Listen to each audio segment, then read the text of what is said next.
یہ کہہ کر وہ الماری کے پاس گیا، اپنے کپڑے نکالے اور واش روم چلا گیا۔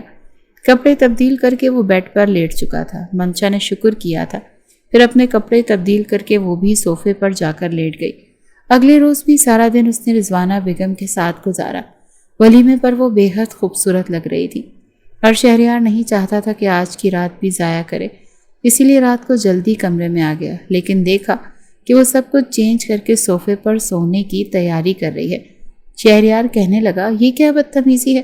کل بھی تم پاس نہیں آئی اور آج بھی کپڑے چینج کر لیے، کس سے پوچھ کر کیے ہیں؟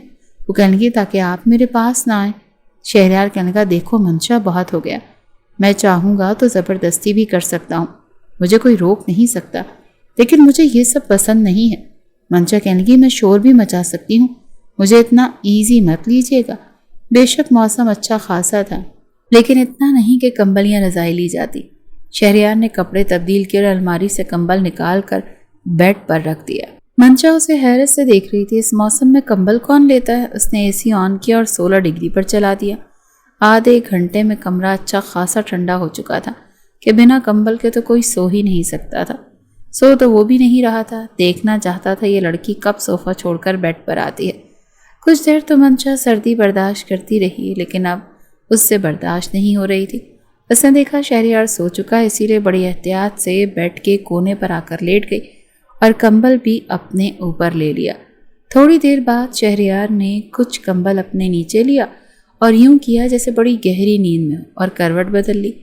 کمبل دوبارہ سے منشا کے اوپر سے اتر چکا تھا۔ وہ چاہتا تھا کہ وہ خود سے قریب آئے۔ جب دیکھا کہ کمبل اس کے اوپر سے اتر چکا ہے تو تھوڑا اور قریب ہو کر اس نے کمبل لیا، لیکن آہستہ آہستہ کر کے شہریار اپنا کمبل نیچے زمین پر گرانے لگا اور وہ اس کے قریب سے قریب آنے لگی۔ اب وہ اتنی قریب تھی کہ وہ اپنے حصار میں اسے لے سکتا تھا، اور یہی ہوا تھا۔ اس نے اسے پیچھے سے اپنے حصار میں لیا اور اپنے پیٹھ اور سینے کے ساتھ اس کی کمر لگائی، بازو اس کے پیٹ پر رکھ کر اسے مزید اپنے قریب کیا۔ منشا کی تو جیسے جان نکلی تھی، کہنے لگی، چھوڑے مجھے۔ کہنے لگا، تم خود آئی ہو اور میں نے کہا تھا کہ خود آؤ گی تو چھوڑوں گا نہیں تمہیں آج۔ وہ کہنے لگی، سارا کمبل آپ نے اپنے اوپر لیا ہوا تھا اور اے سی اتنا تیز کیوں چلایا تھا؟ میں نے کہا، میری مرضی، کمرہ میرا ہے، اے سی بھی میرا ہے اور تم بھی میری ہو۔ دیکھو، یہ مت سمجھنا کہ تمہارے نخرے برداشت کرتا رہوں گا۔ وہ اپنا آپ چھڑوانے لگی، سردی لگ رہی ہے نا تمہیں؟ ابھی تمہیں گرمی دیتا ہوں، ساری سردی بھول جاؤ گی۔ اب وہ اس کے اوپر حاوی ہو چکا تھا۔ لڑکی خوبصورت تھی، پھر بیوی بھی تھی، اسی لیے صبر کیوں کرتا؟ اس سے پہلے کہ وہ احتجاج میں اپنا والیوم بلند کرتی، وہ سب سے پہلے اس کے ہونٹوں پر قابض ہوا اور پھر آہستہ آہستہ اس پر حاوی ہو چکا تھا، مکمل طور پر اس میں کھو چکا تھا۔ کچھ دیر بعد منشا کا احتجاج میں مکمل دم توڑ چکا تھا۔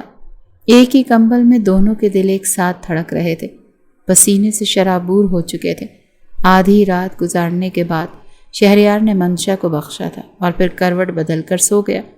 جتنا وہ ڈر رہی تھی ویسا کچھ نہیں ہوا تھا، بلکہ اس نے منشا کا بہت احساس کیا تھا۔ سارے وہم منشا کے دل سے دور ہو چکے تھے۔